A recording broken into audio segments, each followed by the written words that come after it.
Hi friends, I am Tilak and you're watching Tech Made Me Unique, and today we're going to see how to insert the pound symbol on your WPS Office site. And if you are new to this channel, make sure to click on the subscribe button below. We just quickly move on to the video. So how to insert the pound symbol on your WPS Office site? So actually it's simple. First go to the symbol option here.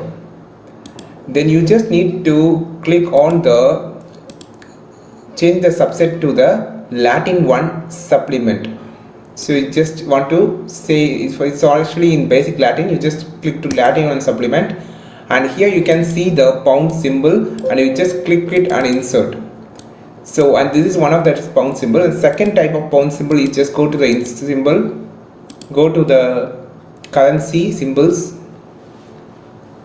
You can see just drag down currency symbol, and here you can see a pound symbol here. This is another type. It will have two lines here. So now you can easily insert this.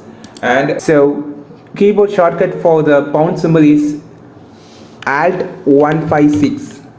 So Alt 156. So this is the keyboard shortcut for the pound symbol. So you can use to go to the insert symbol, or you can also use the keyboard shortcut. I think this video helped you a lot. If it is really helped you a lot, like this video, share this video with your friends, and don't forget to click on the subscribe button below. If you want more content about WPS Office Site, just follow this channel. We will meet our next video with a super valuable content. This is Tilak signing off from Tech Made Me Unique. Have a wonderful day.